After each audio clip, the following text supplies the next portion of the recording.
Spoke moments ago with our own Hall of Famer, Grant Hill. Game tonight, it seemed like from the start you came out aggressive, attacking, getting into the paint.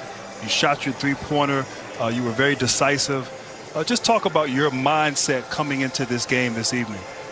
I think, the biggest thing is, like you said, just trying to be aggressive and in attack mode. Just trying to keep them on their heels. If I get going early and get in the paint, finding guys, whether it's finding guys or scoring, the defense collapses, then other guys get open looks. So I was doing my job and just trying to find ways to, provide a spark. And tonight it was getting to the rim early and trying to be aggressive and score. You talk about finding your guys. You guys collectively had 28 assists and shot the three-point ball tremendously. 21 three-pointers made for the game. When you guys are sharing the basketball like that, I mean, it's got to be something to watch and experience from your perspective. Yeah, it definitely is. That's who we are, moving the ball, getting shots up. We have a lot of weapons, as far as shooting and getting into the paint, guys who can create off the dribble. So be able to use our assets that we have, I think that's the biggest thing. And we're not shy. We get mad when we pass up shots. I think that's the best part about this team, man, is we can encourage everybody to shoot, get in the paint and find guys, and we did a good job of that. What I admire about this team, you have great chemistry. There's a wonderful spirit, it seems, on this team. I'm just curious, in a tough Western Conference, and I know it's early in the season, we have a small sample size, but what's the potential, what's the ceiling, in your opinion, for this team? My ceiling and our ceiling, I think, in the goal, is nothing short of a championship. I don't think we come into a season saying, we're trying to get past the first round, second round. The goal is to win a championship. And, we haven't, in my time, we haven't gotten past the second round. But, the biggest thing is building upon each year, building and creating, like you said, that chemistry. And that's something that I feel like is unmatched and that'll help us, especially this year, with COVID going on and, not really be able to do much of being around each other all the time. For some teams, that's not always the greatest thing. But for us, we're always around. And I think the biggest thing is just trying to go out there and play hard every game, man. We're not trying to just go out here and just make the playoffs or just trying to contend. We're trying to go out there and win the whole thing. And, it's a tough Western Conference, but we got to keep playing like this and keep defending and be in good shape. Well, Donovan, that was an impressive championship effort tonight. Congratulations and good luck the rest of the season. Appreciate it. Thank you, guys. A dominant performance by the Utah Jazz, who now have won 6 games straight. They lead in this game by as many as 26. Smitty, we've seen them knock down the 3 ball with so much consistency lately. This Utah Jazz team right now sitting in the 3rd spot in the West. How dangerous are they as a true contender in the Western Conference?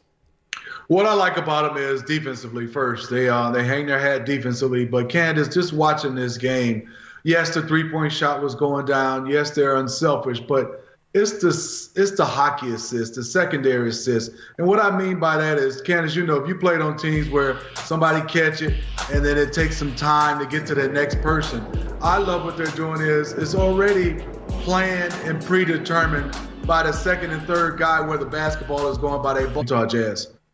Smitty, you're exactly right. I love the way that they're playing, but also the growth of Donovan Mitchell. Last season before, we saw him get in the paint and try to make tough shots. Time and time again, he gets in the paint, absorbs the contact, goes through contact, but when he draws 2 guys, it's coming out, and he's hitting his shooters, and that's allowing them to know with confidence that the ball is going to come out and not wonder and wait. I also like the addition and the play of Mike Conley. I think him being able to play off ball and be comfortable, knock down the 3, and be confident that Donovan Mitchell is going to make the correct play. That's what the Utah Jazz, when they're at their strength, they're playing with attacking the paint. When they draw that second guy, getting the ball out to the three-point shooters. Speaking of three-point shooters, we raved about the Utah Jazz. Well, at least I did. I know you guys were talking about defense especially. But going to the other side, the Pelicans, not that good shooting from the 3. 6 for 26, that's not necessarily the percentage you want to shoot, Candace, if you're really looking to contend for that final spot in the Western Conference. Well, if you look, time and time again, Zion Williamson is drawing lots of doubles in the paint. And when he does kick it out, teams are willing to take and live with Lonzo Ball shooting from the outside. Teams now, instead of worrying about contesting three-point shots, they're boxing out because New Orleans is capitalizing more so on those second chance points than actually knocking down the three. They have got to find shooters to surround Zion Williamson with. We talked about this during the break, Ro. We've experimented with this with Ben Simmons.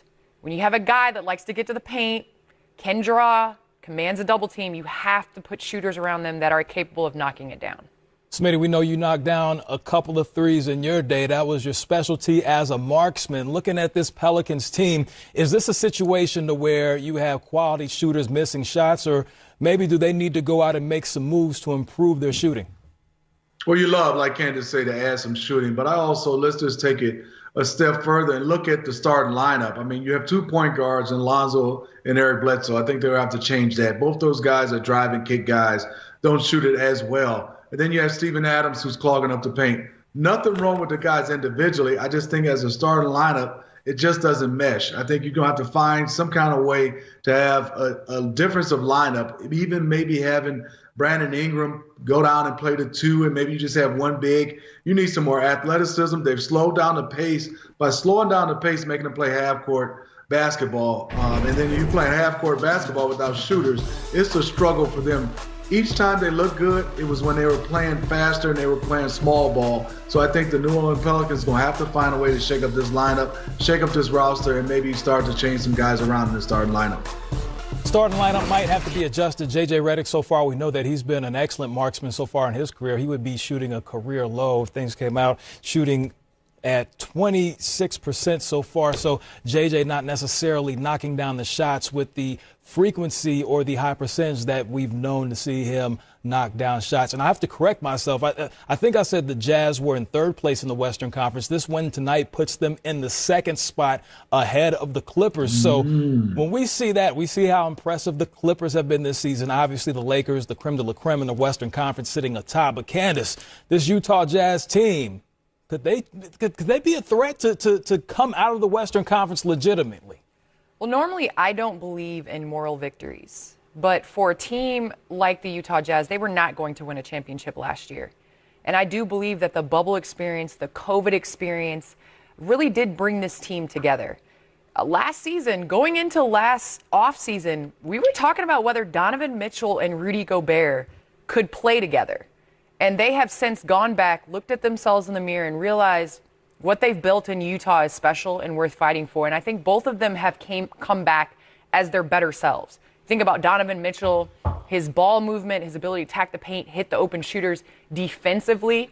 He's denying the wings out to half court. And then you talk about Rudy Gobert stepping up where he's always done defensively, but willing to be that kind of second guy, get tough, be that type of leader. So I think this Utah Jazz, because of their experience in the bubble, because of their experience with COVID, they're going to take a huge step forward. And I do think that they are a very dangerous team for the Lakers or the Clippers if they do play them in the semifinals of the Western Conference. Got to give our colleague Channing Frye props. He said over and over again at the beginning of the season, watch this Utah Jazz team. They're going to finish second. A lot of games left to be played, but so far, Mr. Chosen Wines, you got this one on lock so far. Bro, you don't tell Channing Frye he's right. I'm just saying. You don't do it on air. I shouldn't, but it's on the record. It's happened. But like I said, still a lot of games left to be played. Denver gets the victory over OKC. The Joker comes a few assists shy of a triple-double, still finishes with 27 and 12. We got the highlights. We'll show you how it all went down. It is game time right now.